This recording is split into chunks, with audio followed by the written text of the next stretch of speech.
উপনিষদ সম্পর্কে একটি ধারণা ইতিমধ্যেই আপনাদের হয়েছে যে এই উপনিষদে কি বিষয় নিয়ে বলা হচ্ছে,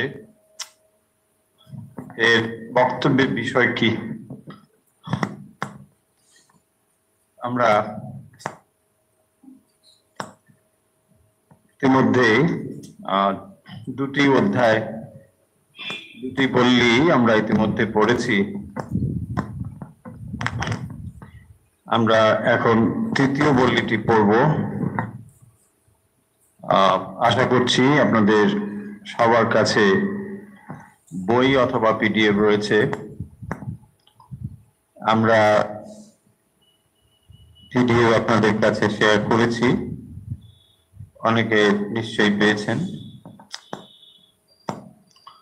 তো আজকে আমরা শুরু করছি। আজকে যে পল্লীটি আমরা পড়ব, তৃতীয় পল্লী, প্রথম অধ্যায়ের তৃতীয় পল্লী।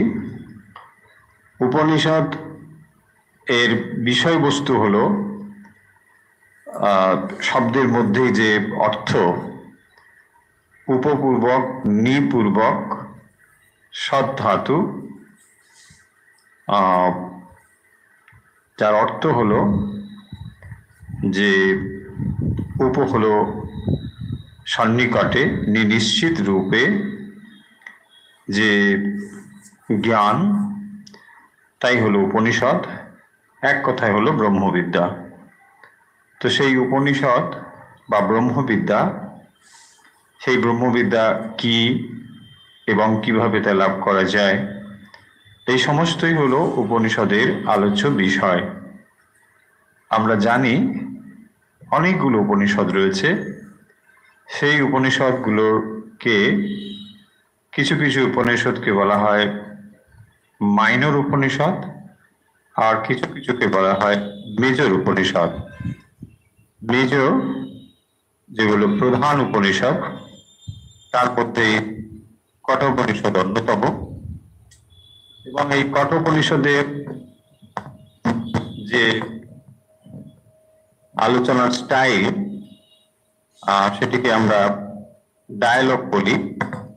অর্থাৎ একজন প্রশ্ন করছেন আর একজন উত্তর দিচ্ছেন।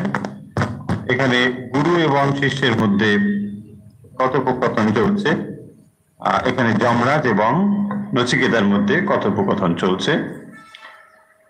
প্রথম অধ্যায়ে রয়েছে বিশেষ করে যে উপাখ্যান, এখানেও সেই উপাখ্যান চলেছে। প্রথম পল্লীতে আমরা যে উপাখ্যানের শুরু দেখেছিলাম, সেই উপাখ্যান ধীরে ধীরে অগ্রসর হচ্ছে এবং এই উপাখ্যানকেই অবলম্বন করে উপনিষদ গভীর তত্ত্বের দিকে প্রবেশ করছেন। এইটি হলো যে তত্ত্বজ্ঞান একটি ঘটনা বা যে যে উপাখ্যান, তাকে অবলম্বন করে মানে অগ্রসর হচ্ছেন। ফলে আমরা দেখব যে প্রথম যে অধ্যায়ের প্রথম পল্লী, সেখানে শুরু হয়েছিল সেই উপাখ্যান, এবং দ্বিতীয় পল্লীতেও আমরা দেখব যে যমরাজের সঙ্গে নচিকেতার কথোপকথন হচ্ছে এবং সেখানে যমরাজ নচিকেতাকে এই ব্রহ্মবিদ্যার বিষয় বলছেন, ব্রহ্মবিদ্যা কি। এবং মূলত দ্বিতীয় অধ্যায়ে আমরা দেখেছি, প্রথম অধ্যায়ের কথা আমরা বহুবার বলেছি, তাই আর রিপিট করছি না। মানে প্রথম অধ্যায় নয়, প্রথম পল্লী, প্রথম অধ্যায়ের প্রথম পল্লী এবং দ্বিতীয় পল্লীর মধ্যে যে কথাগুলো রয়েছে, সেখানে প্রথমেই শ্রেয় এবং প্রিয়র কথা বলেছেন। শ্রেয় এবং প্রিয়র কথা বলার পরে আমরা দেখব যে ওই পল্লীর শেষের দিকে এসে তিনি ওঙ্কারের কথাও বলেছেন এবং সেই ওঙ্কার সম্পর্কে বলতে গিয়ে বলেছেন যে এই ওঙ্কার হলো শ্রেষ্ঠ অবলম্বন এবং সেই ওঙ্কারকে অবলম্বন করেই আমরা পরম তত্ত্বে পৌঁছতে পারি। অর্থাৎ এই ওঙ্কার হলো সেই পরম তত্ত্বের প্রতীক, যা আমরা ব্যক্ত বলি, অথবা যাকে আমরা অব্যক্ত বলছি, যিনি স্বরূপ সাকার অথবা নির্গুণ নিরাকার, যেমনই হন না কেন, তার প্রতীক রূপে ওঙ্কার, এটি বর্ণনা করা হয়েছে দ্বিতীয় বল্লীতে। এবং তারপরে আরো অনেকগুলো বিষয় সেখানে রয়েছে, বলা হয়েছে।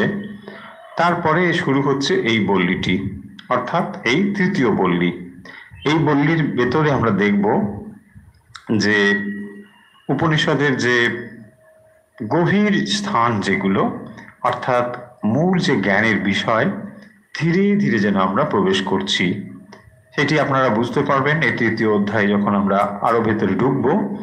তৃতীয় অধ্যায় বলছি, বল্লীতে, তৃতীয় বল্লীর মধ্যে আমরা দেখতে পাবো যে মন্ত্রগুলো রয়েছে, তাতে খুব গভীরতা রয়েছে, অত্যন্ত গভীরভাবে সেই মন্ত্রগুলো রয়েছে, এবং খুব ইন্টারেস্টিংও বটে। কারণ এই মন্ত্রগুলো বিভিন্ন জায়গায় কোট করা হয়, বিভিন্ন জায়গায় উদ্ধৃতি হিসেবে ব্যবহার করা হয়। ফলে এই মন্ত্রগুলো খুবই গুরুত্বপূর্ণ, এবং আমরা আশা করব একটু একটু করে আমরা এগুলো আলোচনা করব, একটু একটু করে বোঝার চেষ্টা করব।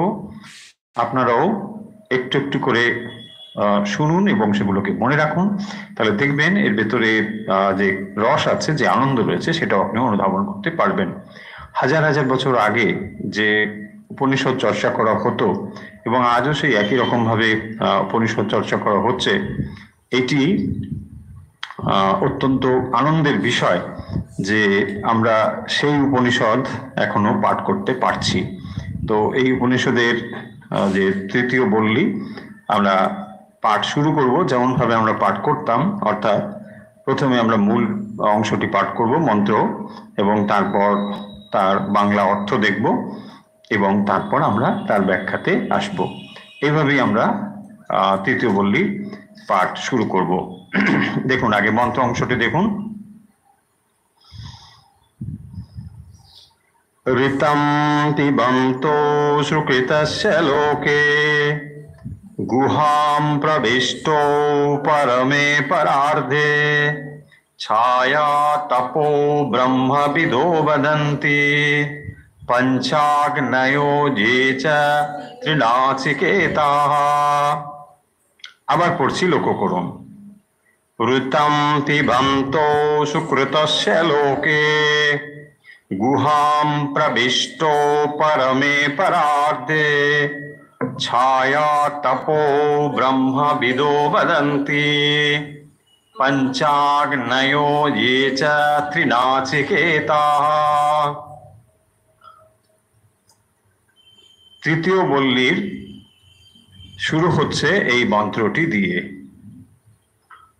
ঋতম পিবন্তৌ সুকৃতস্য লোকে গুহাম প্রবিষ্টৌ পরমে পরার্ধে ছায়া তপৌ ব্রহ্মবিদো বদন্তি পঞ্চাগ্নয়ো ये च ত্রিনাচিকেতাঃ। এবারে আমরা এর অর্থ দেখব, শব্দগত অর্থ। লক্ষ্য করুন, রয়েছে ব্রহ্মবিদো বদন্তি, তবে নমিনেটিভ হলো ব্রহ্মবিদা, বদন্তি তার ক্রিয়াপদ, তাই না? বলেন, বদন্তি ধাতু, বদতি বদতি বদন্তি। তো এই যে ক্রিয়াপদ, তার নমিনেটিভ হচ্ছে, কর্তা হচ্ছেন ব্রহ্মবিদো বদন্তি, ব্রহ্মবিদ বলে থাকেন, সেটা হলো ব্রহ্মবিদাহা। তাই ব্রহ্মবিদা শব্দের অর্থ হচ্ছে ব্রহ্মবিদগণ, ব্রহ্মবিদাহা। পরিষ্কার, ব্রহ্মবিদগণ। আর কারা? এই যে বদন্তি বলেছেন, ব্রহ্মবিদো বদন্তি পঞ্চাগ্নয়োঃ, পঞ্চাগ্নয়ঃ। পঞ্চাগ্নয় মানে যারা পঞ্চাগ্নির উপাসক, তাদেরকে বলা হয় পঞ্চাগ্নয়ঃ, পঞ্চ অগ্নি। কি কি আমরা সেটাতে আসছি পরে, কিন্তু 5 প্রকার অগ্নির যারা উপাসক, বা পঞ্চাগ্নি একটি উপাসনার নাম, যারা এইটি উপাসনা করে থাকেন তাদেরকে বলা হয় পঞ্চাগ্নয়ঃ।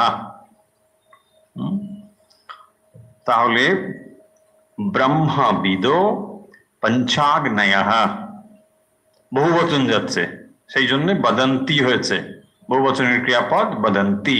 দেখুন তাহলে ব্রহ্মবিদঃ পঞ্চাগ্নয়ঃ চ, তাহলে এ দুটোর সঙ্গে যুক্ত হলো চ দিয়ে, চ মানে এবং, ইয়ে ত্রিনাচিকেতাঃ, ত্রিনাচিকেত মানে ওই যে আমরা নচিকেত অগ্নি পড়ে এসেছি আগে, সেখানে যমরাজ বলেছিলেন এখন থেকে এই অগ্নি তোমার নামে নাচিকেতা অগ্নি রূপে পরিচিত হবে। সেই যে অগ্নি, সেই অগ্নি যারা 3 বার চয়ন করেন তাদেরকে বলা হয় ত্রিনাচিকেতা, হয়েছে? তার বহু বচনে ত্রিনাচিকেতাঃ। এই যে ত্রিনাচিকেতা তারা লোকে পরমে পরার্ধে হৃদয় গুহাতে গুহাম প্রবিষ্টৌ সুকৃতস্য রীতম ফলম পিবন্তৌ, একেবারে এইভাবে মানে তার প্রজোড়ার বা অন্বয় করা হয়েছে, একেবারে শেষে দেওয়া হয়েছে বদন্তি ক্রিয়াপদটি, শেষে একেবারে অবশেষে এসেছে। আমরা অর্থ দেখলাম তাহলে, ব্রহ্মবিদাহ মানে ব্রহ্মবিদগণ, পঞ্চাগ্নয়ঃ মানে যারা পঞ্চাগ্নির উপাসনা করেন, অর্থাৎ গৃহস্থগণ, গৃহস্থরা পঞ্চাগ্নির উপাসনা করতেন, তখনকার দিনে এটা এরকম ছিল।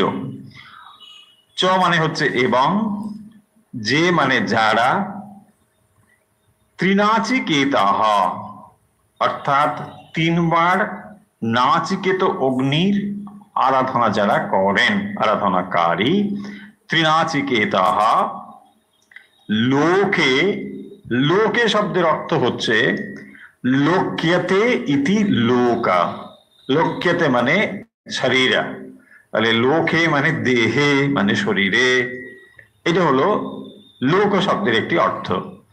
তারপরে হলো দেখুন, তাহলে লোকে মানে শরীরে দেহ মধ্যে, পরমে পরার্ধে, পরমে পরার্ধে, পরমে পরার্ধে মানে হৃদয় আকাশে, একটি পরমে আর পরার্ধে হৃদয় আকাশে, গুহাম, তারপরে শব্দ গুহাম, গুহাম মানে বুদ্ধিরূপ গুহাতে, গুহায়াম, আমরা আগেও পড়েছি গুহায়াম, এখানে গুহাম গুহাতে। তাহলে তারপরে দেখুন প্রবিষ্ট, প্রবিষ্ট দ্বিবচন যাচ্ছে, প্রবিষ্ট কেন দ্বিবচন যাচ্ছে পরে আসছি। প্রবিষ্ট, এখানে যেমন পিবন্ত, প্রবিষ্ট, প্রবিষ্ট মানে অবস্থিত থাকা, প্রবিষ্ট থাকা, দ্বিবচন, দুটি জিনিসকে বোঝাতে প্রবিষ্ট দ্বিবচন হয়েছে। তারপরে বলা হচ্ছে সুকৃতস্য, সুকৃতস্য, সুকৃতস্য মানে নিজ কৃত কর্মের, সকৃত কর্ম বা নিজ কর্ম, সু যদি এরকম ভালো অর্থে হয় তাহলে সুকৃতস্য মানে ভালো মন্দ উভয়কেই বোঝানো হচ্ছে, অর্থাৎ নিজে কৃত যে কর্ম তাকে বলা হয় সুকৃত, সুকৃতস্য কর্মেয়, সুকৃত কর্ম, সুকৃতস্য মানে সুকৃত কর্মের, রীতম, তারপর শব্দ রয়েছে দেখুন রীতম, রীতম শব্দের অর্থ হচ্ছে যে অবশ্যম্ভাবী ফল তাকে বলা হয় রীতম, রীতম পিবান্ত, পিবান্ত, পিবান্ত শব্দের আক্ষরিক অর্থ হচ্ছে পা ধাতু মানে পান করা, পিবতি পিবত পিবন্তি, তো পিবন্তি মানে এখানে পিবান্ত হয়েছে, তো পিবান্ত তার মানে দ্বিবচন ঠিকই রয়েছে, পান করা মানে এটা পান করা মানে জলপান এরকম নয়, এখানে পান করার অর্থ হচ্ছে কর্মফল ভোগ করা, সেই জন্য পিবান্ত, এটা মনে রাখতে হবে। পান করার দিয়ে উপলক্ষণে এটা কি বোঝানো হচ্ছে কর্মফল ভোগ, তো সেই জন্য বলছেন কর্মফল যে ভোগ করেন পিবান্ত কেন দ্বিবচন হলো না, দুটো জিনিসকে বোঝানো হয়েছে। দুটো কি? একটি হচ্ছেন জীবাত্মা আর একটি হচ্ছেন পরমাত্মা। একটি হচ্ছেন জীব, অপরটি হচ্ছেন ঈশ্বর, সেই জন্যে পিবান্ত। তারপরে কি বললেন? ছায়া তপৌ। দেখুন, ছায়া তপৌ, এই যে পিবান্ত ছায়া তপৌ, এখানেও দ্বিবচন। এই দ্বিবচন কিরকম? আলো এবং অন্ধকার। ছায়া তপৌ, ছায়া তপৌ, আলো অন্ধকার। তারপরে বলেছেন এর মতো যে পরস্পর বিপরীত ভাব সম্পন্ন ছায়া এবং আতপ, দুটো কি আলাদা না? আলো এবং অন্ধকার দুটো বিপরীত ধর্মী, সেই জন্য বলেছেন বিপরীত স্বভাব সম্পন্ন বদন্তি বলে থাকেন। এ দুটো বিপরীত সম্বন্ধ এটি বলে থাকেন।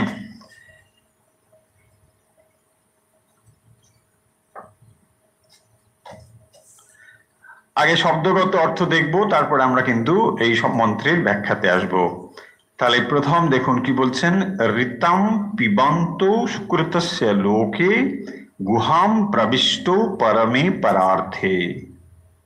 এই মন্ত্রে বলা হচ্ছে যে দুটো জিনিস রয়েছে, একটি জীব আর একটি হলো ঈশ্বর।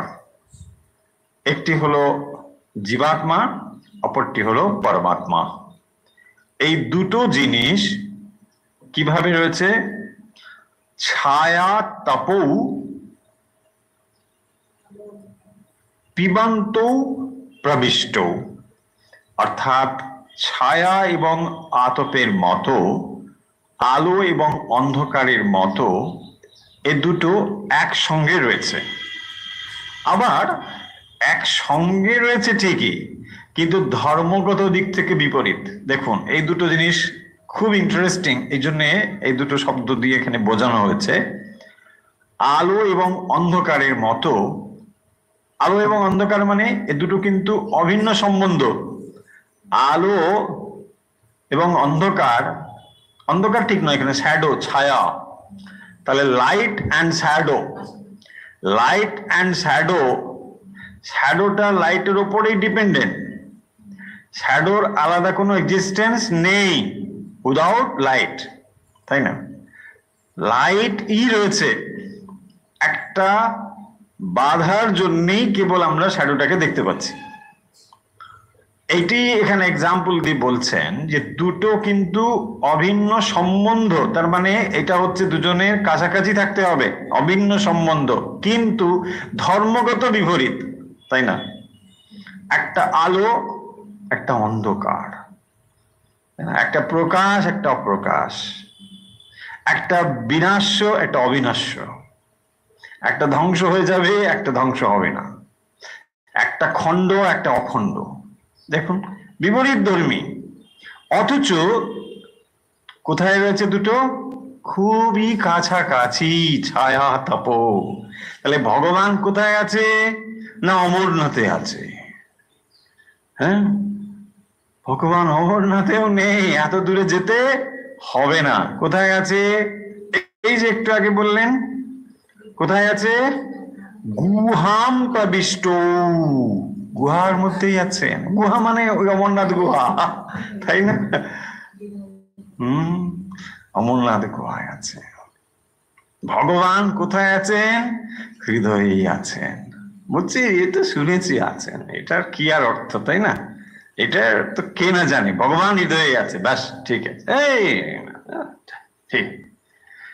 এটার অর্থ দেখুন, যখন বলা হয় ভারতবর্ষের প্রধানমন্ত্রী, তাই না, তখন ভারতবর্ষ যত বড় তার ভৌগোলিক এরিয়া বা রাজনৈতিক এরিয়া যদি বলি, তো সেই পুরোটারই তিনি প্রধানমন্ত্রী, তাই না? দেশটা যত বড় হবে তার পুরোটারই তিনি প্রধানমন্ত্রী, তিনি, তাই না? তার অধিপতি তিনি, বা রাজা, যাই বুঝুক না কেন।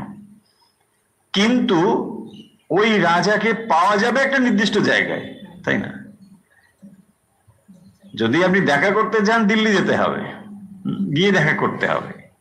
কিন্তু যখন বলি যে এই দেশের তিনি হচ্ছেন প্রধানমন্ত্রী, তার মানে তার কর্তৃত্বটা সব জায়গায় রয়েছে কিনা?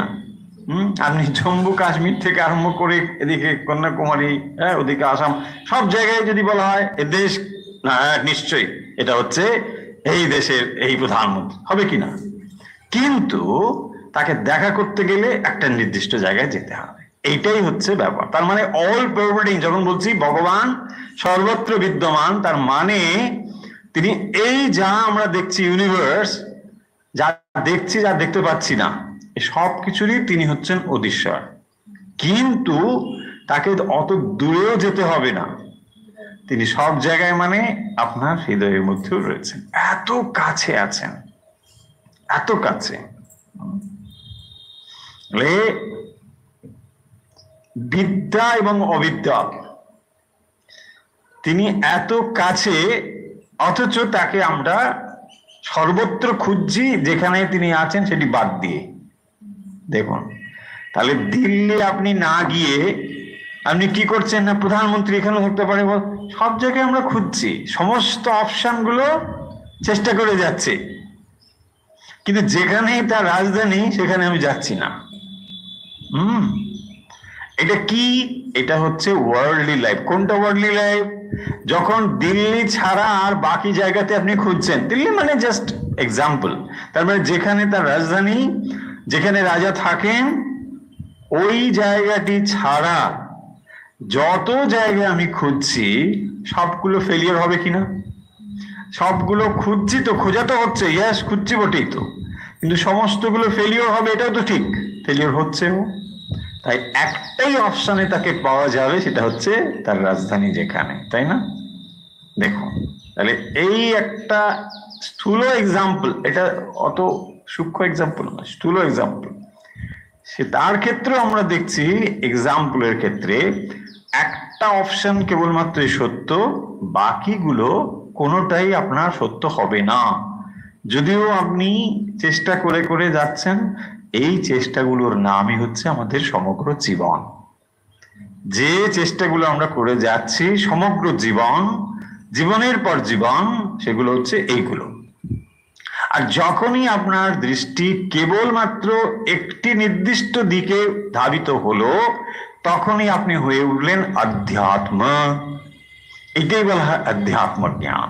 উপনিষদ এটাই বলেছেন যে তুমি যদি প্রধানমন্ত্রীর সঙ্গে দেখা করতে চাও, তাহলে তোমাকে এখানেই আসতে হবে।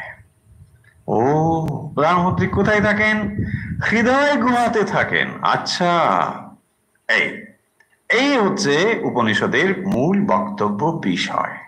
তাহলে এত কথা বলার দরকার কি বাবু? সহজ না, না, না, না, কথা সহজ হলেও আমাদের মাথা এত ভোঁতা যে এই কথাটি কিছুতেই ধারণা হচ্ছে না। এটা মাথার উপর নির্ভর করে না, ব্যাপার হচ্ছে আমরা জন্ম জন্ম ধরে যে জিনিসগুলোর দিকে ছোটার জন্যে প্রস্তুত হয়ে রয়েছি ইন্দ্রিয়গুলো নিয়ে, তার দিকেই ছুটে চলেছি, এবং সেই কারণের জন্যই তার ঘাত প্রতিঘাত, ভালো মন্দ, এই আইডেন্টিফিকেশনের থেকে বাকি সমস্ত কিছু ঘটনা ঘটে চলেছে। যখন এই আইডেন্টিফিকেশনটা, ফলস আইডেন্টিফিকেশনটা যখন চলে যাবে, তখনই আমরা এই সমগ্র জিনিসটি ধারণা করতে পারবো। সমগ্র জিনিসটি এখান থেকে ধারণা করতে পারবো। একটা আলো রয়েছে, জাস্ট একটা এক্সিস্টেন্স লাইট রয়েছে, কিন্তু একটা বাধা ওখানে তৈরি হওয়ার জন্য একটা শ্যাডো দেখা যাচ্ছে। তাহলে দেখুন, শ্যাডোর এক্সিস্টেন্সটা ডিপেন্ড করছে লাইটের ওপরেই। তার মানে লাইটটাই রয়েছে, শ্যাডো বলে কিছু নেই যদি ওই অবস্ট্রাকশনটা চলে যায়, তাই না? তাহলে এই অবস্ট্রাকশনটা না চলে যাওয়ার ফলে ওই লাইটটাকেই আমরা শ্যাডো বলে ভেবে চলেছি। যখনই আপনি সামনে গেলেন, পুরো ইলিউশনটা যখন চলে গেল, তখন আপনি দেখছেন আরে এটা তো লাইটই ছিল, চিরকালই light, it is light, light, light, that's all. Total অধ্যাত্ম বিদ্যা হচ্ছে এটাই, সমগ্র অধ্যাত্ম বিদ্যা এটাই। কিন্তু এটি বুঝতে গেলে আমাদের জীবনের পর জীবন লাগবে এই জিনিসটিকে ঠিকঠাক ভাবে ধারণা করতে গেলে।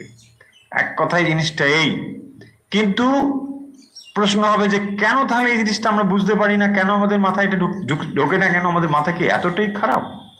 না, খারাপ মাথা নয়, ব্যাপার হচ্ছে আমাদের মাথার মধ্যে এত ভুল কতগুলো জিনিস রয়েছে যার ফলে এই দিকে আমরা দৃষ্টিপাত কিছুতেই করছি না। রং আইডেন্টিফিকেশনের জন্য, ভুল ধারণাগুলোর জন্য, তাহলে আইডেন্টিফিকেশন কোথায় কোথায় হচ্ছে সেগুলো আমরা আগে বহুবার বলেছি।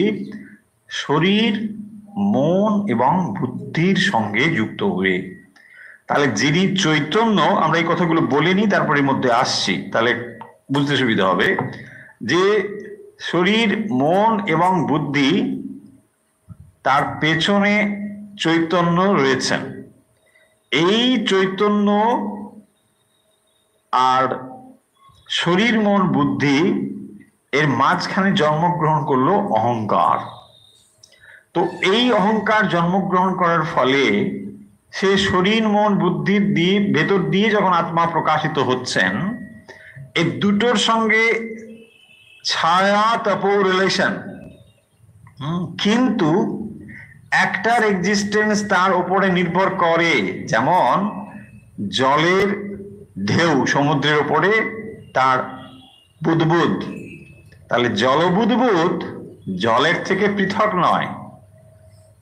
জল এবং বুদবুদ দুটো একই জিনিস, কিন্তু একটির থেকে আরেকটি জাত বলে একটির এক্সিস্টেন্স আরেকটির উপর নির্ভরশীল। অর্থাৎ জল বুদবুদের অস্তিত্ব বুদবুদের উপর, মানে জলের উপর নির্ভরশীল, তাই না? জল না হলে তার বুদবুদটা হবে না। আবার কিন্তু জলের অস্তিত্ব বুদবুদের উপর নির্ভরশীল নয়, তাই না? এটা দেখুন, তার মানে ঈশ্বর আছেন, তাই তার ছায়া, শ্যাডো রূপে আমরা তাকে দেখতে পাচ্ছি, এই বিশ্ব চলাচলকে দেখতে পাচ্ছি। একমাত্র তিনিই রয়েছেন। এই জিনিসটিকেই মূল, এই জিনিসটি, কিন্তু এটাকে বিভিন্ন ভাবে আমাদের বোঝানো হয়েছে। এটা দেখবেন ভগবদ গীতাতেও রয়েছে, এই অধ্যায়ের মধ্যেও বহুবার বলা হবে। কারণ এত ভুল জিনিস আমাদের মধ্যে রয়েছে। এই ভুল জিনিসটি মানে এরকম ভাববেন না যে আমরা তাহলে ছোটবেলা থেকে যা শিখেছি সব ভুলভাল শিখেছি, তা না, না, সেই কথা বলা হচ্ছে না। কথাটা বলা হচ্ছে যে উপনিষদ বলছেন যে কথাটি আমরা যা অনুভব করছি সম্পূর্ণ বিপরীত। উপনিষদ কি বলছেন? উপনিষদ বলছেন যে এই যে আত্মা তুমি খুঁজছো বা ঈশ্বরকে তুমি খুঁজছো, যে শব্দই বলুন, বা ব্রহ্ম সম্পর্কে তুমি যে চিন্তা ভাবনা করছো, বা শাস্ত্র যে কথা বলছেন, সেই ব্রহ্ম আসলে তুমি। ব্রহ্ম তুমি। আচ্ছা, এই কথাটা কোনোভাবে আমরা মানতে পারছি না। আমি ব্রহ্ম, হাউ ইট ইজ, কি করে হতে পারে, তাই না? যখন এই বিশ্ব চরাচরের দিকে তাকাচ্ছি তখন আমি কিছুতেই আমি ব্রহ্ম এটা বুঝতে পারছি না।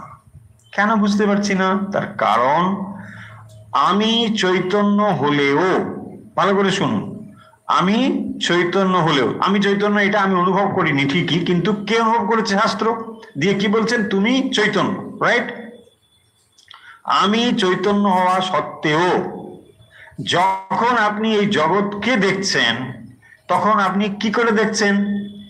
হয় আপনাকে চোখের দ্বারা দেখতে হবে, নয় কানের দ্বারা আপনি শব্দ পাবেন। তার মানে আপনার কাছে 5টি ইন্দ্রিয় রয়েছে। তাহলে 5টি ইন্দ্রিয়র দ্বারা 5 রকম ভাবে এই জগৎকে দেখার সুযোগ আপনার রয়েছে। ইনস্ট্রুমেন্ট এটুকুই। তাহলে আপনি যখন এই জগৎকে দেখছেন, কিভাবে দেখছেন? না, ইন্দ্রিয়র ভিতর দিয়ে দেখছেন। দেখুন, ইন্দ্রিয়ের ভেতর দিয়ে যখন দেখছেন, তাহলে আপনি কানের দ্বারা একটা শব্দকে কেবল পাচ্ছেন, চোখের দ্বারা কেবল আপনি তার একটা দৃশ্য বা রূপকে পাচ্ছেন, তাই না? যদি আপনার একটি ইন্দ্রিয় কম থাকে তাহলে আপনার কাছে ওই ইন্দ্রিয়ের জগৎটাই নেই, তাই না? ধরুন আমার কান নেই, কর্ণ ইন্দ্রিয় আমার, শ্রবণ ইন্দ্রিয় নেই, তাহলে কোনো শব্দ কি আমার কাছে থাকবে? থাকবে না। তার মানে সাউন্ড ওয়ার্ল্ড আমার কাছে জিরো একদম। তার মানেটা কি হলো, যে কথাটা পয়েন্টে বলতে চাইছি, যে তার মানে আমি যখনই এই জগৎকে দেখছি তখনই আমি ইন্দ্রিয়র ভেতর দিয়ে জগৎকে দেখছি। তার মানে যা জগৎটা রয়েছে সেটা আমি স্বরূপত বুঝতে পারছি না, আসল জগৎটা যে কি তা আমি কেউ জানি না। আমি তাহলে কি করে বুঝতে পারি? আমি আমার ইন্দ্রিয়ের ভেতর দিয়ে বুঝতে পারি। ওই গভীর কথাটাকে শ্রীরামকৃষ্ণ কথামৃতে ওই অন্ধের হাতি দর্শন বলেছেন। বুঝুন কি গভীর কথা, তাকে ওই রকম ভাবে বলে দিলেন। কি বললেন? কেউ শুঁড়টায় হাত দিয়ে দেখলো, কেউ পায়ে হাত দিয়ে দেখলো, কেউ কানটায় হাত দিয়ে দেখলো। তার মানেটা কি? সে হাতটা ওইখানে স্পর্শ করে দেখলো, কানের মতো, কুলোর মতো কান। তাই তাহলে হাতিটা কেমন? কুলোর মতো। দেখুন পৃথিবীটা কেমন? তাহলে আপনার ইন্দ্রিয় দিয়ে আপনি এক একটা জগৎ তৈরি করেছেন। তাহলে এক একটা ইন্দ্রিয় মানে জগৎ, তাই না? তাহলে এই ইন্দ্রিয়ের দেবতাকেই আমরা ইন্দ্র বলি। ইন্দ্র মানে আলাদা কিছু বোঝার দরকার নাই। সো ইন্দ্রকে জয় করা মানে ইন্দ্রিয়কে জয় করা। আপনি যখন সেন্স অর্গানকে জয় করেছেন তখন ইন্দ্রিয়কে মানে ইন্দ্রকে জয়লাভ করেছেন। ইন্দ্র, বরুণ ইত্যাদি মানে সব এখানেই রয়েছে। যাই হোক, তার মানে যে পয়েন্ট বলছিলাম, তাহলে আমি যখন এই জগৎকে দেখছি তাহলে দেখুন আমি ইনস্ট্রুমেন্টের ভেতর দিয়ে এই জগৎকে দেখছি। তাহলে আমার ইনস্ট্রুমেন্টে যেমন যেমন ধরা পড়ছে আমি কেবল তাই দেখছি, তাই না? এবং তারপরে দেখুন তাহলে আমার ইন্দ্রিয় সেটাও জড় বস্তু, যা আমি দেখছি সেটাও জড় বস্তু। তাহলে দেখছেটা কে? দেখার জন্যে নিশ্চয়ই একটি চেতন জিনিস প্রয়োজন। এটা আরো ভালো করে বুঝুন। যে কোনো জিনিস দেখা চেতন ছাড়া সম্ভব নয়। দেখা শুধু নয়, অনুভব করাও। যে কোনো অনুভবকর্তা, ভোক্তা, সেটি চেতন হতেই হবে। চেতন ছাড়া কখনো এটা হতে পারে না। বুঝছে? এটা ঠিক কি? হ্যাঁ ঠিক। দেখুন কিরকম, জড়বস্তু একটা জড়বস্তুর অনুভব করতে পারে না। এই একটা জড়বস্তু, এটাও একটা জড়বস্তু।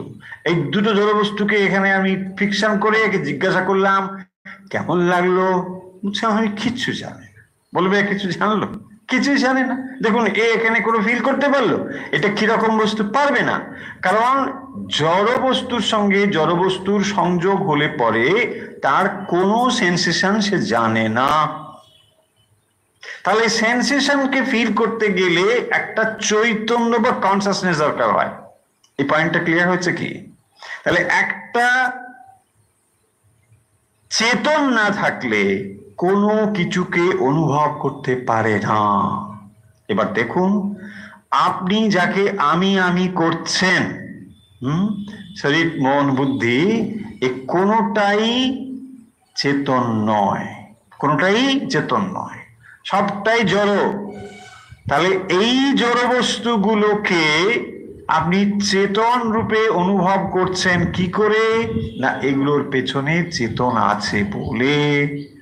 আমরা বহুবার এক্সাম্পল বলেছি যে যখন আমরা একটি লৌহখণ্ডকে অগ্নির সঙ্গে সংযুক্ত করি তখন লৌহখণ্ডটি উত্তপ্ত হয়ে ওঠে এবং আলোক বিকিরণ করে।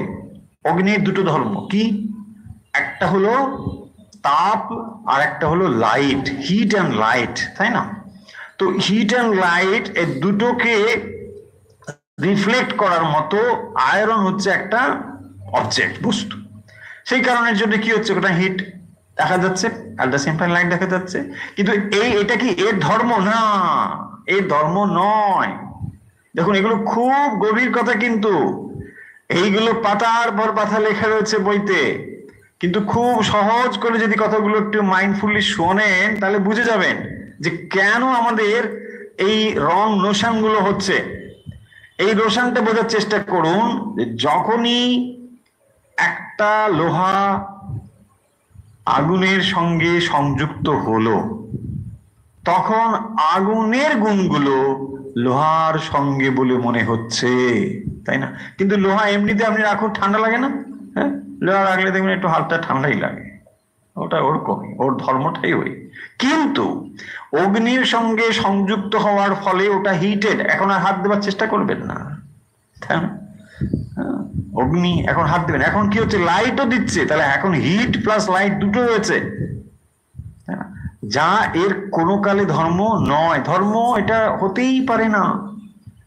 তাহলে আমরা যে বলি গরম জলে হাত পুড়ে গেল, বলা হয় না?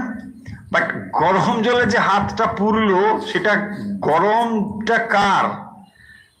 জলের নাকি অগ্নির? দেখুন, অগ্নির, তাই না? জলে হাত পুড়বে না তো।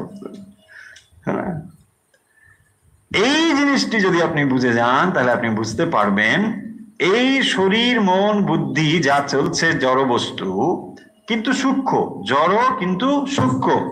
সূক্ষ্ম বলেই তাকে চেতন বলে বোধ হয়, বাট ইট ইজ নট চেতন, বোধ হয়। সেটা হওয়ার কারণ কি না, ওই চেতন পেছনে রয়েছেন। এইবারে দেখুন, তাহলে যখন আমরা এই জগতের যা কিছু দেখছি, তখন কি হচ্ছে? তাহলে চেতনকে বাদ দিয়েই আমরা সব দেখছি, অনুভব করছি, দেখছি, স্পর্শ করছি, খাচ্ছি, ঘুমাচ্ছি, যা কিছু হোয়াট এভার। পাঁচটা ইন্দ্রিয়ের বেশি তো নেই, 5 রকম দিয়েই আমরা করছি। তো এই 5 প্রকার কাজ যা আমরা করছি, সমস্ত কিন্তু ওই চেতনের জন্যে। এখানে চেতন মানে ইট ইজ নট দ্যাট একটা মানে পাওয়ার সাপ্লায়ার, নো নো। ওটা চেতন মানে পিওর কনসিয়াসনেস, মিনস আত্মা, পরমাত্মা। এবং সেটা কিরকম? সেখানে সৎচিত আনন্দ, মানে সৎ স্বরূপ, অর্থাৎ সেটি চিরকাল রয়েছে। আমি না থাকলেও তিনি বিদ্যমান, আমি থাকলেও তিনি বিদ্যমান, আমি ঘুমিয়ে গেলেও তিনি আছেন, আমি না থাকলেও তিনি আছেন। তাকে বলা হয় সৎ, এক্সিস্ট, সবসময় আছে। এবং কিরকম? তিনি চেতন, মানে নলেজ। চৈতন্য মানে হচ্ছে নলেজ, তার মানে ইজ দি নোয়ার। এমনি এমনি যে একটা কিছু ওখানে রয়েছে তা নয়। He knows everything, means about this body, mind, intellect, and beyond that he knows everything. হি বলতে পারেন, সি বলতে পারেন। উপনিষদ তাকে ইট বলেছে, তৎ, কারণ তাকে কোনো লিঙ্গ দিয়ে বোঝানো যায় না। ল্যাঙ্গুয়েজ যখন আপনি ইউজ করবেন, হি অর সি বলতে হবে। সেই জন্য ওম তৎসৎ, তৎ। সো তৎ মিনস দ্যাট। সেখানে কোনো জেন্ডার বললেন না, নিউট্রাল জেন্ডার একদম আলাদা করে দেওয়া হলো, জেন্ডার রিলেটেড টু বডি, তাই না? সো এই যে জিনিসটি এবারে ভালো করে বুঝুন, ওই কনসিয়াসনেস যেটা রয়েছে ওটাই হচ্ছে পরমাত্মা। তাহলে যেটা শরীরের সঙ্গে, যখনই আপনি তাকে ম্যানিফেস্ট করার চেষ্টা করছেন, বিকজ অফ দ্যাট অনলি আপনি এটা করছেন, কিন্তু ওটাকে আপনি বুঝতে পারছেন না, ওই রয়েছে বলেই। এবারে আরো একটু ডিপে যাই, আর একটু ডিপে যাই। দেখুন, যখনই আপনি একটা কোনো চিন্তা করছেন, একটা কিছু থটস, রাইট? সো থটসটাকে যখনই আপনি দেখছেন, সো থটসটা তার আগে যেটা, সেটা কিন্তু আপনার আর দৃষ্টিগোচর হচ্ছে না, আপনি বুঝতে পারছেন না। তার মানে আপনি চিন্তা রূপেই দেখছেন, কিন্তু চিন্তার উদ্ভবের যে হেতু, তিনি হচ্ছেন পরমাত্মা। পরমাত্মা আছেন বলেই আমি যে আর একটু গ্রস করে জিনিসটা বলি, খুব সাটেল হয়ে গেলে বুঝতে অসুবিধা হবে। যেমন ধরুন, আপনি যখন চিন্তাটাকে দেখছেন, চিন্তা মানে হচ্ছে একটা কিছুর ওপরে একটা তরঙ্গ, তাই না? তাহলে সেই তরঙ্গটা একটা কিছুর ওপরে তো হতে হবে, তাই না? যখন আমি দেখছেন একটা একটা চিন্তা করছি, এটা চিন্তা করলাম, ওটা চিন্তা করলাম, এটা চিন্তা করলাম, এটা চিন্তা করলাম, তাহলে এই যে চিন্তাগুলো আপনি করছেন, এটা কোথাও একটা তো রয়েছে, সাবস্ট্রাকশনের উপর রয়েছে, একটা কিছুর অবস্থান রয়েছে, তার উপরে তো জিনিসটা ঘটবে। তো এই যে একটা অবস্থান, এর উপরে আপনি মাইন্ডের উপরে থটস গুলো করছেন, তাহলে যখনই আপনি চিন্তা করছেন সবসময় দেখবেন ওই চিন্তাটাকেই আপনি যাচ্ছেন, কিন্তু তার আরো যে একটি সূক্ষ্ম রূপ রয়েছে সেটা কিন্তু আপনি দেখতে পাচ্ছেন না। এটাই হচ্ছে ওই সূক্ষ্মে পৌঁছানো। আসবে উপনিষদে অনেক ধীরে ধীরে ধীরে রয়েছে।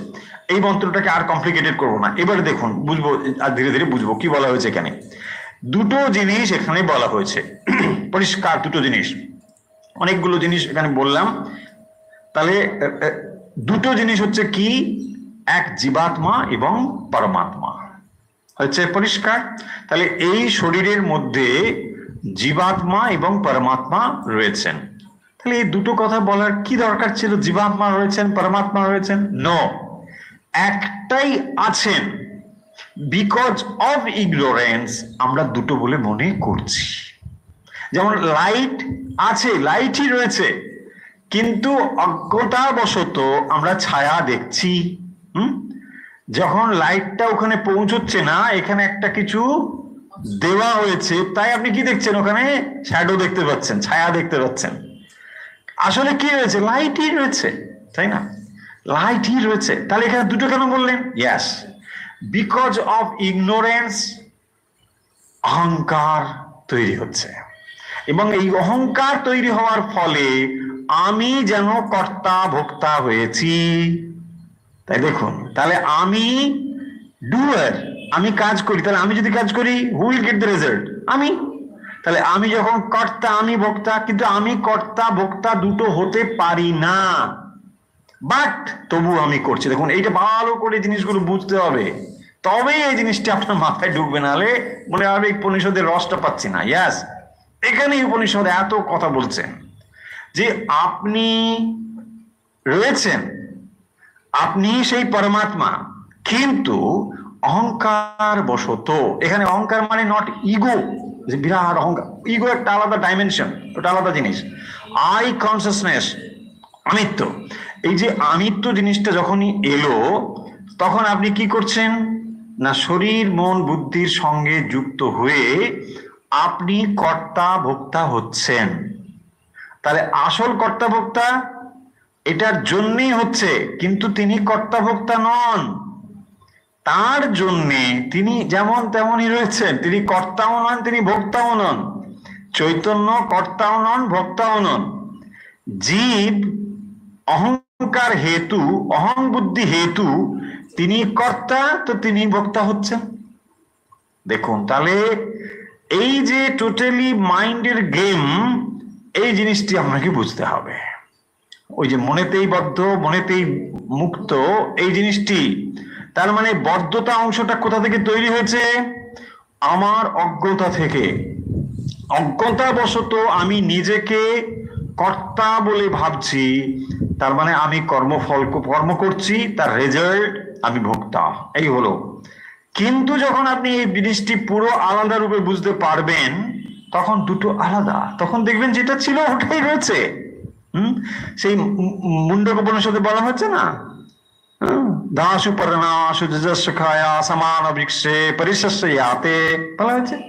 দুটো পাখির গল্প বলেছি বহুবার, যে দুটো পাখি একটা গাছে রয়েছে, টু বার্ডস, মানে এত সুন্দর এক্সাম্পল।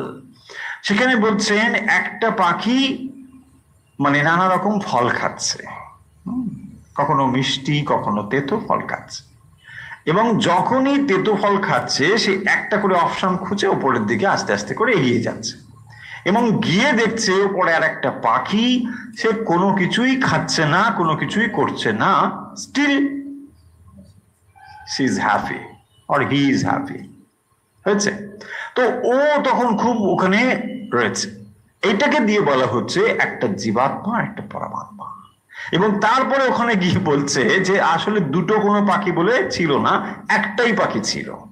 তাহলে এই একটা পাখি মানে হচ্ছে পরমাত্মা। পরমাত্মা তিনি রয়েছেন, অজ্ঞতাবশত আমরা আলাদা একটা আইডেন্টিটি তৈরি হয়েছে, আমি আলাদা। আর যেহেতু আমি আলাদা, তখন কি হলো না, আমি কর্তা ভোক্তা। ওই আমি কখনো মিষ্টি ফল তেতো ফল খাচ্ছি, খেতে খেতে যখন স্বরূপ জ্ঞান হলো তখন দেখলাম যে ওই পাখি চিরকাল ওখানেই রয়েছে, হয়েছে। এটাই হচ্ছে আত্মজ্ঞানের জায়গা। বাট এই মন্ত্রে যে কথাটি বলা হয়েছে সেটি মনে রাখবো, যে এই মন্ত্রের বক্তব্য বিষয় তাহলে কি, মোদ্দা কথাটা কি, মোট কথাটা কি, এটা মাথার মধ্যে রাখতে হবে। কি সেটা দেখুন, এখানে বলেছেন ব্রহ্মবিদো বদন্তি পঞ্চাগ্নয়ো বদন্তি।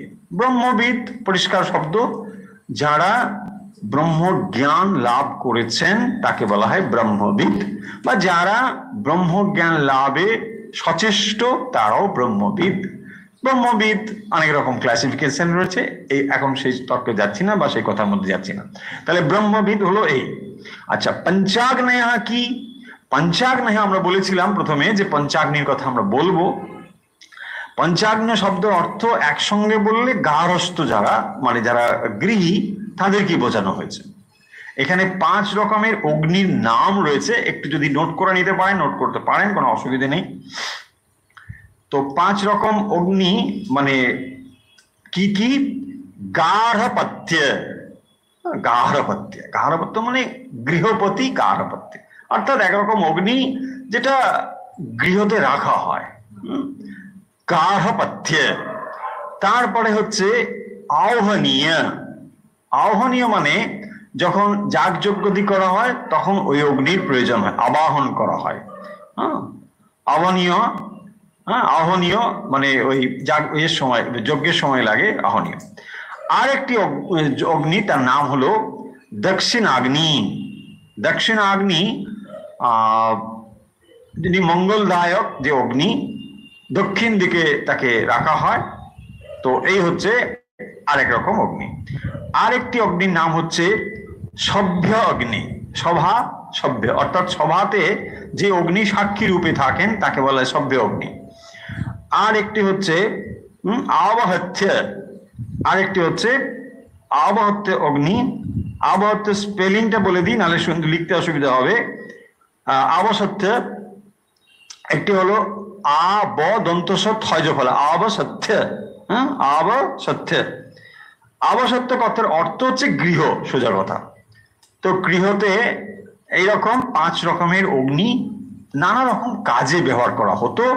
তো সেই জন্যে এটা হলো পঞ্চাগ্নি বা পঞ্চাগ্নি বিদ্যা বলেও উপনিষদে উল্লেখ রয়েছে। মূল ব্যাপার হলো যে গার্হস্থ ধর্মে এরকম নানা রকম অগ্নির ব্যবহার হয়, অগ্নি তো লাগেই, বিভিন্ন কাজে অগ্নির প্রয়োগ হয়। তো এখানে সেইটি প্রয়োগ করা হয়েছে এই শব্দটি এই জন্যে যে যারা কেবলমাত্র ব্রহ্মবিদ তারাই যে বলেন শুধু তা নয়, পঞ্চাগ্নয়ও তারাও এই কথা বলেন। এবং চ ত্রিনাচিকেতা, অর্থাৎ যারা 3 বার এই নচিকেত অগ্নি, নাচিকেত অগ্নি তা 3 বার চয়ন করে থাকেন তাদেরকেও ত্রিনাচিকেত বলা হয়। তাহলে এই যারা ত্রিনাচিকেত, যারা পঞ্চাগ্নি উপাসনা করেন অথবা যারা ব্রহ্মবিদ, তারা এই কথাটি বলে থাকেন। কি কথা বলে থাকেন? এইটি এখানে বলেছেন যে সুকৃতস্য লোকে, সুকৃতস্য লোকে, সুকৃতস্য মানে কর্মের ফল, যে কর্ম কৃত, যে কর্ম সেই কর্মের ফল লোকে মানে শরীরে, আমরা একটু আগেই বললাম সে কথা, লোকে শরীরে কর্মের ফল ভোক্তা।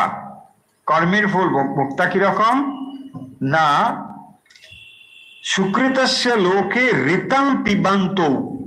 এই যে পিবান্ত, পিবান্ত শব্দের দ্বারাই সেটি বোঝানো হয়েছে যারা কি করেন না, ফলের যে ভোগ সেই ভোক্তা দ্বয় পিবান্ত। এই দ্বয় কেন বলা হলো না, জীবাত্মা এবং পরমাত্মা, জীবা এবং ঈশ্বর, অর্থাৎ এই শরীরের মধ্যে যেন দুটি এন্টিটি রয়েছে। সেই দুটি এন্টিটি কোথায় রয়েছে? না, এই শরীরের মধ্যে হৃদয় গুহাতে তিনি যেন মানে ফল ভোগ করেন, এই দুজনেই যেন ফল ভোগ করেন। এখন সঙ্গে সঙ্গেই প্রশ্ন হবে যে জীবাত্মা ফল ভোগ করেন এটা না হয় বোঝা গেল, কিন্তু পরমাত্মা তাকে কেন পিবন্ত শব্দের দ্বারা বলা হয়েছে, তাই না? তিনি তো ভোক্তা হতে পারেন না। আত্মা তিনি ভোক্তাও নন, তিনি কর্তাও নন। চৈতন্য ভক্ত কর্তার থেকে আলাদা। তাহলে তাকে পিবান্ত বলে এখানে কেন বলা হলো? তার উত্তরে আচার্য শঙ্কর এখানে বলেছেন এই জিনিসটিকে, যে পিবান্ত ইত্যুচ্যতে ছত্রী নয়না।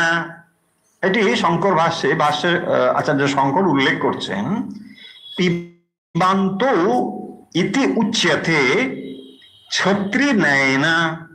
ছত্রী নয়ন, এটা ন্যায়, তার নাম ছত্রী ন্যায়। এটা আবার কিরকম ছত্রী?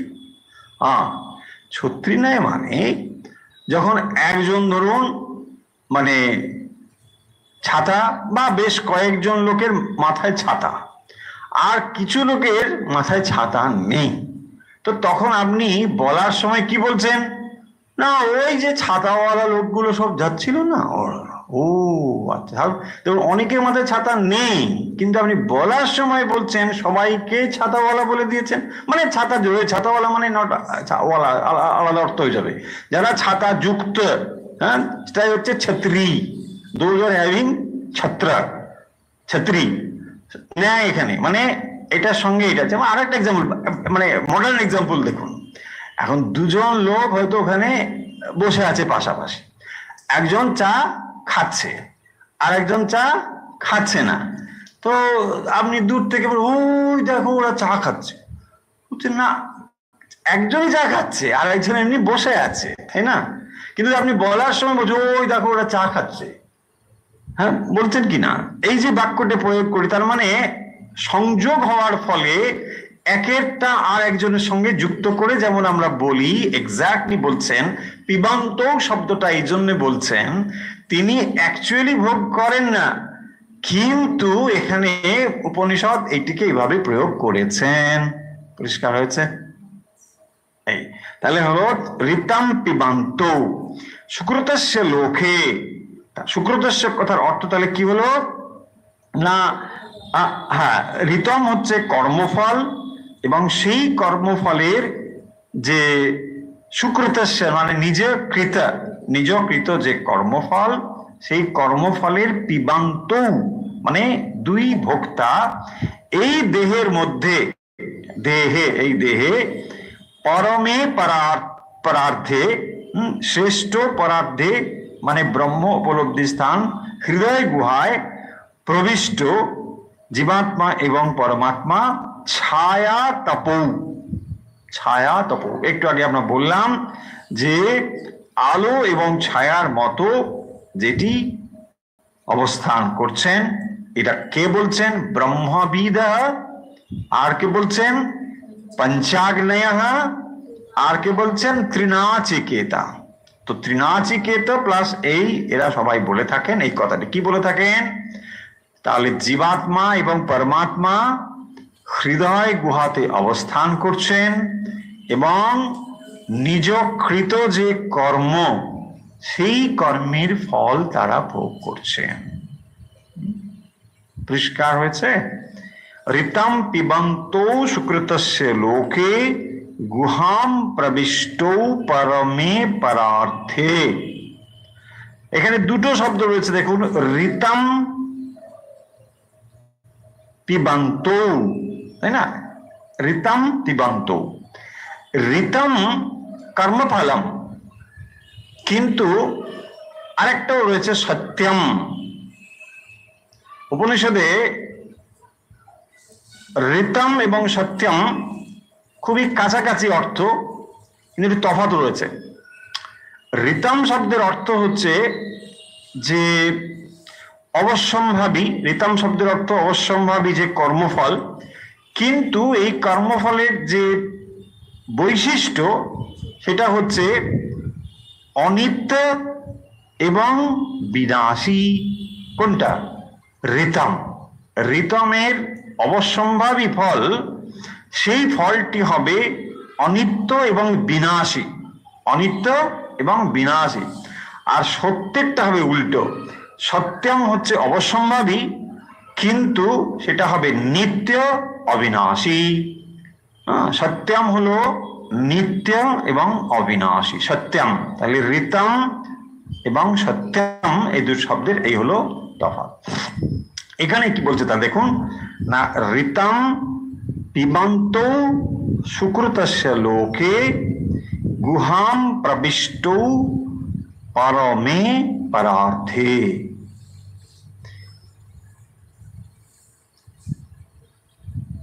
নিজ কর্মফলের ভোক্তা দেহ মধ্যে পরমাত্মার উপলব্ধির যে শ্রেষ্ঠ স্থান, এই হৃদয় গুহায় পরমাত্মা এবং জীবাত্মাকে ব্রহ্মবিদগণ কি বলে থাকেন না, আলো এবং ছায়ার মতো অভিন্ন সম্বন্ধযুক্ত বলেন। আবার এই কথার অর্থ এরকমও যে এই দুটোর মধ্যে পরস্পর বিপরীত স্বভাব সম্পন্ন। দেখো তাহলে আলো এবং অন্ধকারের মধ্যে কি রয়েছে? দুরকম সম্বন্ধ। এক হলো অভিন্ন সম্বন্ধ, তার মানে একটা থেকে আর একটা অবিচ্ছিন্ন, ছিন্ন করা যাবে না, তাই না, পৃথক করা যাবে না। আবার ধর্মগত দিক থেকে দুটো আলাদা। এটাই হচ্ছে ব্যাপার যে ভগবান এবং জীব, ঈশ্বর এবং জীব, বা ব্রহ্ম এবং জীব, পরমাত্মা এবং জীবাত্মা, এই দুটো কাছাকাছি রয়েছেন, অথচ দুটো বিপরীত ধর্মী, ধর্মগত বিপরীত। দেখুন এই কথাটা যদি ঠিকঠাক মনে থাকে তাহলে এটা বুঝতে অসুবিধা হবে না যে বিপরীত ধর্ম জিনিস একসঙ্গে হয় কি করে, তাই না? দুটো বিপরীত ধর্মী তো, আলো অন্ধকার, আলো ছায়া, দুটো বিপরীত ধর্মী, অথচ রয়েছে কোথায়? কাছাকাছি। সেইটাকে বোঝানোর জন্য ছায়া তপও বলা হয়েছে।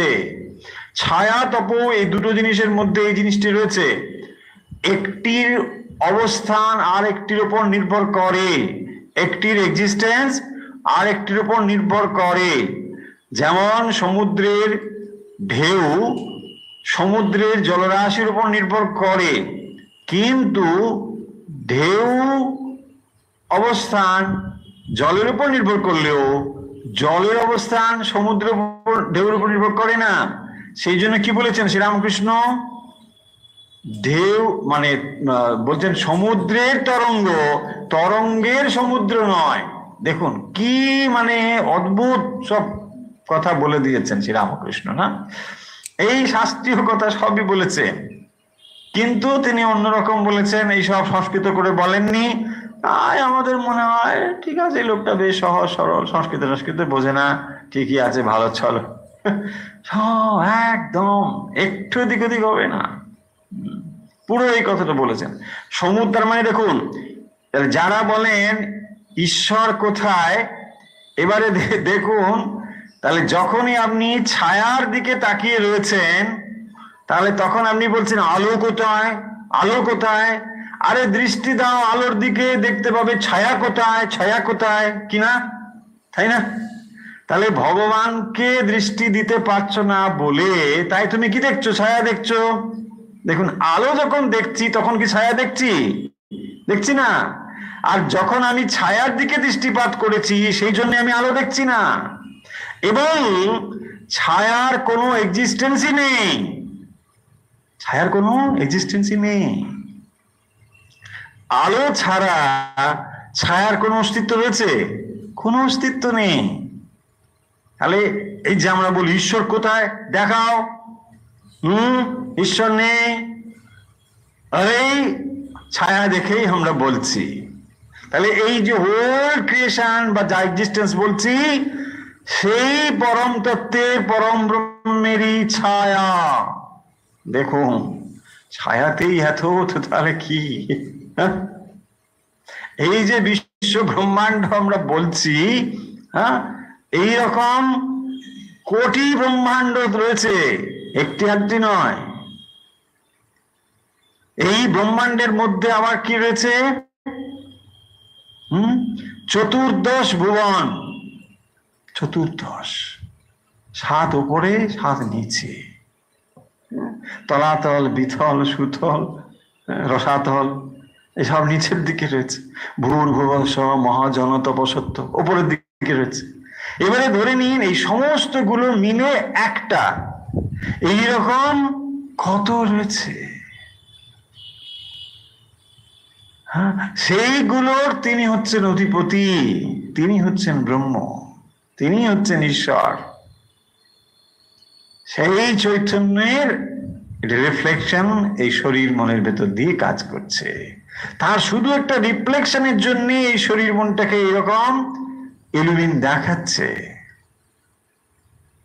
তাহলে আসল জিনিসটি যদি আপনি বুঝে যান, তখন দেখবেন উরি পাওয়া, এটাই, হ্যাঁ এটাই, দ্যাটস অল। তিনি রয়েছেন, একমাত্র আলোকই রয়েছেন। আসতো মা সদ্গময়া তমসমা জ্যোতির্গমনে রয়েছে না, মৃত্যুর মা মৃতম গময়া, ওই আলোই তো রয়েছেন, একমাত্র তিনিই তো রয়েছেন। অজ্ঞতাবশত, অজ্ঞানবশত উপনিষদ বলছেন যে এই জিনিসটি ঘটেছে। যত সময় পর্যন্ত এই জিনিসটি আমরা অনুধাবন করতে না পারবো, তত সময় এই উপনিষদের জ্ঞান কেবল আমরা ওই বাইরে শুনবো, কিন্তু অগ্রসর হতে পারবো না। এটাই হচ্ছে সেই জন্য এতটা কঠিন। এবং এই উপনিষদের মন্ত্রগুলোকে বারবার আমাদের শুনতে হবে এবং এটাকে চিন্তা করতে হবে, মনন করতে হবে। সেই জন্য শ্রোতব্য, মন্তব্য, নিদিধ্যাসিতব্য। শেষ করবার আগে আমরা আরেকবার এই মন্ত্রটির উপর দৃষ্টিপাত করব। দেখুন এই মন্ত্রে কি বলা হয়েছে, আমরা রিপিটেশন বারবার করব, এটা তো করেই থাকি। এখানে বলা হলো ঋতম পিবন্তু সুকৃতস্য লোকে গুহাম প্রবিষ্টু পরমে পদার্থে।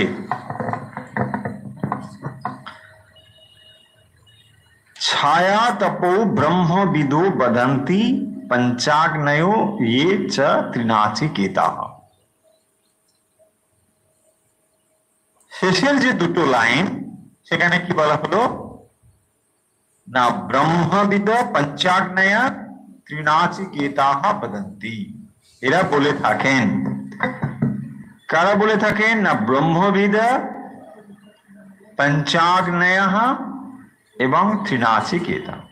তাহলে পঞ্চাগ্নির উপাসক গৃহস্থ যারা, এবং যারা 3 বার নচিকেতা অগ্নি, নাচিকেতা, নচিকেতার নামে যে অগ্নি হয়েছে তাকে বলে নাচিকেতা অগ্নি, সেই ত্রিনাচিকেত মানে 3 বার যার চয়ন করে যারা উপাসনা করেন, এইরকম যারা, এবং যারা ব্রহ্মবিদ, তারা এইটি বলে থাকেন। কি বলে থাকেন বলে এখানে উপনিষদ এই কথাগুলো বলছেন, যে ঋতম পিবন্তু সুকৃতস্য লোকে, সুকৃতস্য ঋতম পিবন্তু।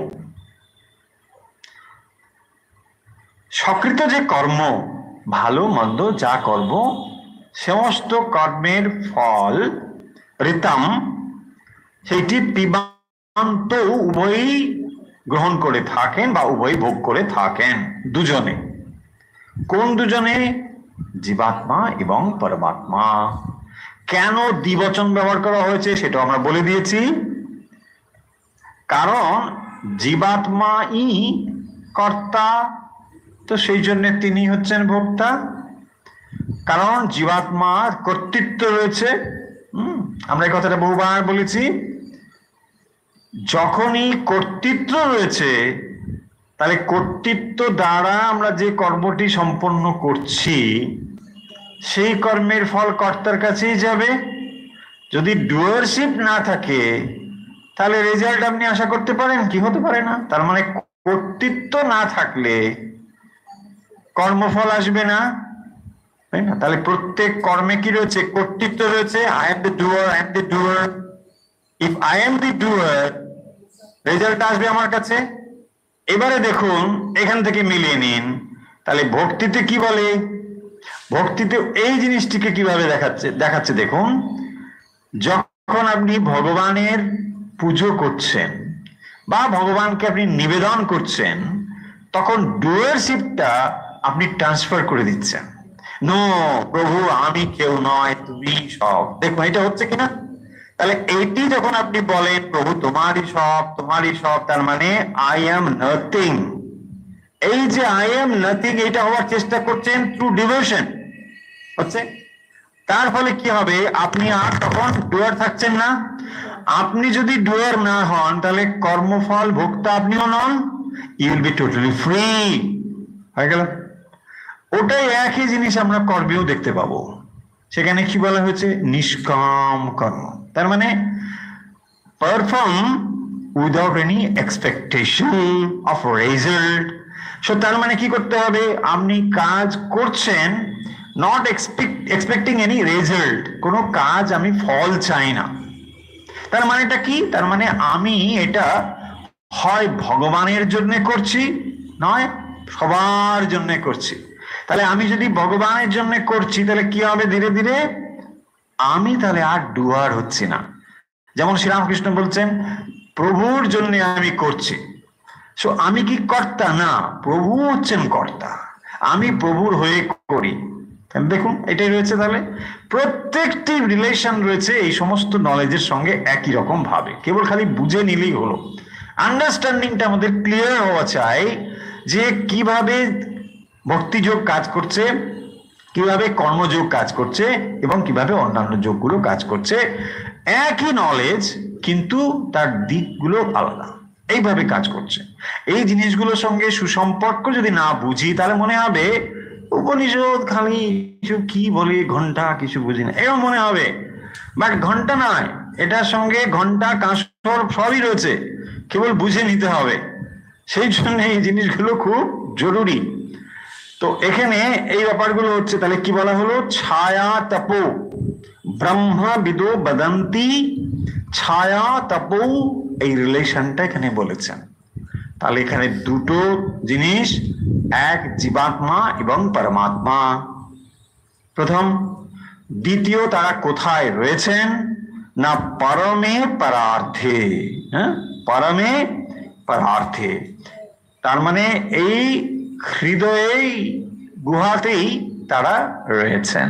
হৃদয় গুহা শব্দটি আমরা আগেও বলেছি, এখন আর দ্বিতীয়বার সে বিষয়ে যাচ্ছি না। আচ্ছা, এখানে পয়েন্ট নাম্বার 2। পয়েন্ট নাম্বার 3 হচ্ছে পিবান্ত। তার মানে কর্মের ফল উভয়ই ভোগ করে থাকেন। তারা কোথায় থাকেন? কাছাকাছি থাকেন। তারা কিরকম ধর্মী? বিপরীত ধর্মী। দেখুন, দুজনে খুব কাছাকাছি থাকেন কিন্তু এ দুটো সম্পূর্ণ আলাদা। সেই জন্য চিত আর একটা হচ্ছে জ্বর, চিত জ্বর, এই দুজনের মধ্যে বন্ধু হয়ে গেছে। মুশকিল। চিত আর জ্বরের মধ্যে বন্ধু হওয়া অসম্ভব। হ্যাঁ, একজন কি বিদেশিনী আর একজন বিরোহিনী, দুজনের সঙ্গে হবে রিলেশন? হবে না তো। কিন্তু দুজনের রিলেশন হয়ে যাচ্ছে। দুজন সম্পূর্ণ বিপরীত ধর্মী। একটা হচ্ছে জড় আর একটা হচ্ছে চেতন, দুটো আলাদা। এইটাই হচ্ছে মায়া। ডিভিশন হচ্ছে এখানেই যে দুটো সম্পূর্ণ আলাদা জিনিস, যার সঙ্গে কোনোভাবেই মিলিত হওয়া সম্ভব নয়। চিত এবং জ্বর দুটো কিছুতে এক হতে পারে না। যেমন জল আর তেল, হ্যাঁ, লিকুইড, কিন্তু দুটো আলাদা, দুটোর সঙ্গে মিশবে না, তাই না? ঠিক এরকম মিশবে না। অথচ দেখুন সহাবস্থান, এই যে কাছাকাছি রয়েছে না, ছায়া তপৌ, এই শব্দগুলো কিছু কিছু একবারে মাথায় ধরে রাখবেন, তাহলে এই মন্ত্রের মধ্যে কতগুলো জিনিস আমরা শেষ করবো। ওরে বাপরে, অনেকটা টাইম চলে গেছে। যেখানে বলা হয়েছে যে এই মন্ত্রে বিশেষ করে কি বলা হলো না, দুটো জিনিস বলা হলো, এক জীবাত্মা এবং পরমাত্মা। কোথায় রয়েছেন সেটি? লোকে। লোকে মানে লক্ষ্যতে, শরীরে, দেহে। তার মধ্যে কোথায়? পরমে পরার্থে, হৃদয়ে। তারপরে কি বলা হয়েছে না, ঋতম পিবন্ত সুকৃতস্য। তাহলে সুকৃতস্য অর্থাৎ সকৃতস্য, নিজ যে কৃত, সুকৃত মানে সকৃত, নিজকৃত, নিজকৃত যে কর্মফল, সেই কর্মফল ভোগ করে থাকেন। দুজনেই ভোগ করে থাকেন। আসলে কে ভোগ করে থাকে? জীবাত্মা, কিন্তু ছত্রীর ন্যায় অনুযায়ী এখানে এটা বলা হলো, রাইট, হয়ে গেল। এবং তারপরে হচ্ছে এরা কিরকম? ছায়া তপ, এই দুজনে অভিন্ন সম্বন্ধ, কিন্তু ধর্মগত বিপরীত, দুটো একসঙ্গে। আছে এই কারা বলে থাকেন না, ব্রহ্মবিদঃ পঞ্চাগ্নয়ঃ ত্রিনাচিকেতাঃ, এরা বদন্তি, এটি বলে থাকেন। আশা করি পরিষ্কার হয়েছে 1 নম্বর মন্ত্র। তৃতীয় বল্লীটি এরকম ইন্টারেস্টিং মন্ত্রে মানে পরিপূর্ণ হয়ে রয়েছে। এর বহু মন্ত্র আমরা বহু কনটেক্সটে বহু জায়গায় বলেছি, আপনারাও পড়েছেন। সেই মন্ত্রের সোর্স গুলো এখন আমরা পড়ব, মানে এই বল্লীতে আমরা পড়ব। ধীরে ধীরে আমরা আরো গভীর উপনিষদের মধ্যে প্রবেশ করব।